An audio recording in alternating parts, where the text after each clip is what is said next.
Hello friends, ओम श्री गणेशाय नमः। जय श्री कृष्णा। आप सभी का स्वागत है आपके अपने यूट्यूब चैनल पर।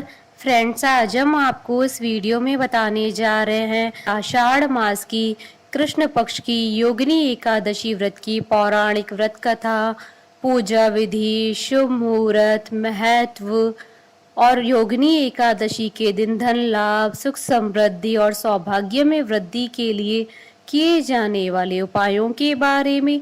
फ्रेंड्स, वीडियो शुरू करने से पहले आपसे रिक्वेस्ट है, अगर आप हमारे चैनल पर नए हैं और आपने अभी तक चैनल को सब्सक्राइब नहीं किया है तो प्लीज सब्सक्राइब कीजिएगा चैनल को, साथ ही प्रेस कीजिएगा बेल आइकन को, जिससे नए वीडियो से रिलेटेड नोटिफिकेशन आपको तुरंत प्राप्त हो सके। और वीडियो पसंद आने पर वीडियो को लाइक और शेयर जरूर कीजिएगा ताकि सभी भक्तों को इस वीडियो का लाभ प्राप्त हो सके। और कमेंट बॉक्स में जय श्री कृष्णा जरूर लिखिएगा। आषाढ़ मास के कृष्ण पक्ष की एकादशी तिथि को योगिनी एकादशी कहा जाता है। इस दिन जगत के पालनहार भगवान विष्णु जी का आशीर्वाद प्राप्त करने के लिए व्रत रखा जाता है। योगिनी एकादशी के दिन भगवान श्री नारायण की पूजा आराधना की जाती है। श्री नारायण भगवान विष्णु का ही नाम है। इस एकादशी का व्रत करने से समस्त पाप नष्ट हो जाते हैं और पीपल के वृक्ष को काटने जैसे पाप तक से मुक्ति मिल जाती है। इस व्रत के प्रभाव से किसी के दिए हुए श्राप का भी निवारण होता है। यह एकादशी देह की समस्त व्याधियों को नष्ट कर सुंदर गुण और यश देने वाली होती है। हिंदू मान्यताओं के अनुसार योगिनी एकादशी व्रत को करने से 88,000 ब्राह्मणों को भोजन कराने के बराबर फल मिलता है। इस व्रत का अपना विशेष महत्व होता है। फ्रेंड्स, अब आइए जानते हैं योगिनी एकादशी के शुभ मुहूर्त के बारे में। हिंदू पंचांग के अनुसार इस बार योगिनी एकादशी 24 जून 2022 शुक्रवार के दिन है। आषाढ़ कृष्ण एकादशी तिथि प्रारंभ होगी 23 जून 2022 को रात्रि 9:41 पर और आषाढ़ कृष्ण एकादशी तिथि का समापन होगा 24 जून 2022 को रात्रि 11:12 पर। व्रत पारण का समय रहेगा 25 जून 2022 को सुबह 5:41 से सुबह 8:21 तक और हरिवासर समाप्ति का समय रहेगा 25 जून 2022 को सुबह 5:41 पर। फ्रेंड्स, अब आइए जानते हैं योगिनी एकादशी के दिन भगवान विष्णु जी की आराधना करने की पूजा विधि के बारे में। इस व्रत के नियम एक दिन पूर्व ही शुरू हो जाते हैं। दशमी तिथि की रात्रि में ही व्यक्ति को जौ, गेहूं और मूंग की दाल से बना भोजन ग्रहण नहीं करना चाहिए।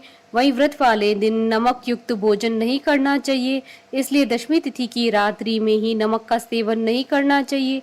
एकादशी के दिन प्रातः स्नान आदि कार्यों के बाद व्रत का संकल्प किया जाता है। इसके बाद कलश की स्थापना की जाती है। कलश के ऊपर भगवान विष्णु जी की प्रतिमा रखकर पूजा की जाती है। भगवान विष्णु जी की प्रतिमा को गंगा जल से नहलाएं। अब दीपक जलाकर उनका स्मरण करें। भगवान विष्णु जी की पूजा में उनकी स्तुति करें। पूजा में तुलसी के पत्तों का भी प्रयोग करें। पूजा के अंत में विष्णु जी की आरती करें। शाम को भी भगवान विष्णु जी के समक्ष घी व दीपक जलाकर आराधना करें। इस समय विष्णु सहस्त्र नाम का पाठ करें। अगले दिन द्वादशी के समय शुद्ध होकर व्रत पारण मुहूर्त के समय ही व्रत खोले। सबसे पहले भगवान विष्णु जी को भोग लगाएं। भोग में अपनी इच्छा अनुसार कुछ मीठा भी शामिल करें। लोगों में प्रसाद बांटे और ब्राह्मणों को भोजन कराकर उन्हें दान दक्षिणा दें।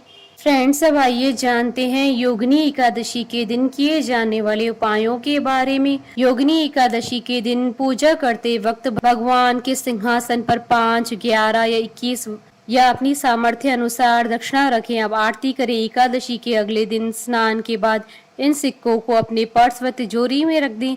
इसके साथ ही थोड़े चावल के दाने भी डालें। ऐसा करने से आपका घर हमेशा धन से भरा रहेगा। योगिनी एकादशी के दिन भगवान विष्णु को दूध में केसर मिलाकर अभिषेक कराने से भगवान विष्णु अपने भक्तों पर जल्दी प्रसन्न होते हैं। योगिनी एकादशी के दिन दक्षिणावर्ती शंख में गंगा जल भरकर स्नान कराने से माँ लक्ष्मी की कृपा प्राप्त होती है। योगिनी एकादशी के दिन विष्णु सहस्त्र नाम का पाठ करने से कुंडली के सभी ग्रह दोष शांत हो जाते हैं। योगिनी एकादशी के दिन श्री कृष्ण मंदिर में जाकर बांसुरी को अच्छी तरह से सजाकर भेंट करने से धन धान्य में वृद्धि होती है। योगिनी एकादशी के दिन पीली सरसों का भोग लगाने से शुभ फलों की प्राप्ति होती है। योगिनी एकादशी के दिन भगवान विष्णु की प्रतिमा के आगे गीता का पाठ करने से पितरों का आशीर्वाद प्राप्त होता है। भगवान विष्णु जी की पूजा तुलसी के बिना पूरी नहीं होती है, इसलिए भगवान विष्णु जी को तुलसी अवश्य चढ़ाएं। योगिनी एकादशी के दिन चावल का सेवन बिल्कुल भी न करें, नहीं तो आपको भगवान विष्णु की क्रोध का पात्र होना पड़ेगा। फ्रेंड्स, अब आइए आरंभ करें योगिनी एकादशी की व्रत कथा। अर्जुन ने कहा, हे त्रिलोकीनाथ, अब आप कृपा करके मुझे आषाढ़ मास के कृष्ण पक्ष की एकादशी की कथा सुनाइए। इस एकादशी का नाम तथा महात्म क्या है, सो अब मुझे विस्तार पूर्वक बताइए। श्री कृष्ण ने कहा, हे पांडुपुत्र, आषाढ़ मास के कृष्ण पक्ष की एकादशी का नाम योगिनी एकादशी है। इसके व्रत से सभी पाप नष्ट हो जाते हैं। यह व्रत इस लोक में भोग तथा परलोक में मुक्ति देने वाला है। हे अर्जुन, यह एकादशी तीनों लोकों में प्रसिद्ध है। इसके व्रत से सभी पाप नष्ट हो जाते हैं। तुम्हें मैं पुराण में कही हुई कथा सुनाता हूँ, ध्यान पूर्वक श्रवण करो। कुबेर नाम का एक राजा अलकापुरी नाम की नगरी में राज्य करता था। वैश्य भक्त था। उनका हेमा माली नामक एक यक्ष सेवक था जो पूजा के लिए फूल लाया करता था। हेमा माली की विशालाक्षी नाम की अति सुंदर स्त्री थी।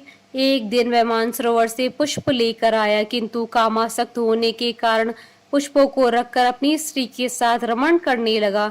इस भोग विलास में दोपहर हो गई।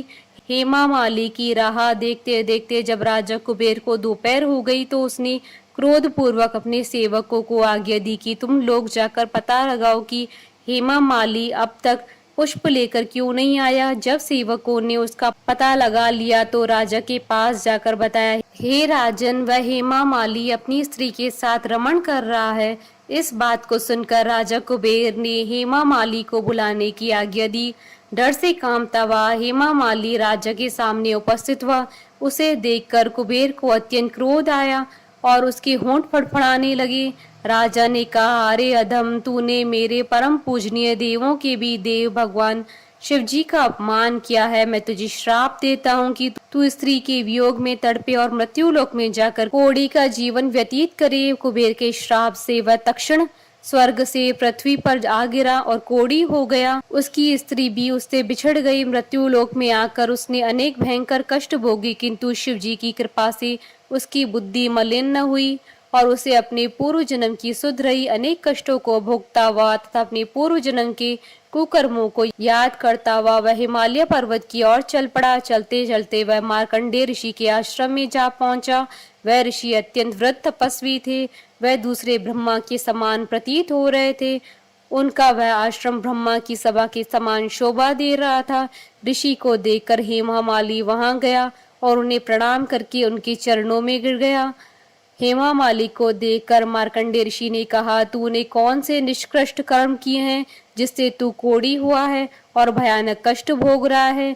महर्षि की बात सुनकर हेमा माली बोला, हे मुनि श्रेष्ठ, मैं राजा कुबेर का अनुचर था। मेरा नाम हेमा माली है। मैं प्रतिदिन मानसरोवर से फूल लाकर शिव पूजा के समय कुबेर को दिया करता था। एक दिन पत्नी सहवास के सुख में फंस जाने के कारण मुझे समय का ज्ञान नहीं रहा और दोपहर तक पुष्प न पहुंचा सका। तब उन्होंने मुझे श्राप दिया कि तू अपनी स्त्री का वियोग और मृत्यु लोक में जाकर कोढ़ी बनकर दुख भोग। इस कारण मैं कोढ़ी हो गया हूँ तथा पृथ्वी पर आकर भयंकर कष्ट भोग रहा हूँ। अतः आप कृपा करके ऐसा कोई उपाय बतलाइए जिससे मेरी मुक्ति हो। मार्कंडेय ऋषि ने कहा, हे हेमा माली, तूने मेरे सम्मुख सत्य वचन कहे हैं, इसलिए मैं तेरा उद्धार करने के लिए एक व्रत बताता हूँ। यदि तू आषाढ़ मास के कृष्ण पक्ष की योगिनी नामक एकादशी का विधान पूर्वक व्रत करेगा तो तेरे सभी पाप नष्ट हो जाएंगे। महर्षि के वचन सुन हेमा माली अति प्रसन्न हुआ और उनके वचनों के अनुसार योगिनी एकादशी का विधान पूर्वक व्रत करने लगा। इस व्रत के प्रभाव से अपने पुराने स्वरूप में आ गया और अपनी स्त्री के साथ सुखपूर्वक रहने लगा। हे राजन, इस योगिनी एकादशी की कथा का फल 88,000 ब्राह्मणों को भोजन कराने के बराबर है। इस व्रत के प्रभाव से सभी पाप नष्ट हो जाते हैं और अंत में मोक्ष प्राप्त करके प्राणी स्वर्ग का अधिकारी बनता है। कथा सार, मनुष्य को पूजा आदि धर्म में आलस्य या प्रमाद नहीं करना चाहिए, अपितु मन को संयम में रखकर सदैव भगवान की सेवा में तत्पर रहना चाहिए। बोलिए भगवान विष्णु की जय, सनातन धर्म की जय। हमारे साथ इस वीडियो में अंत तक बने रहने के लिए आपका धन्यवाद। ओम श्री गणेशाय नमः। जय श्री कृष्णा।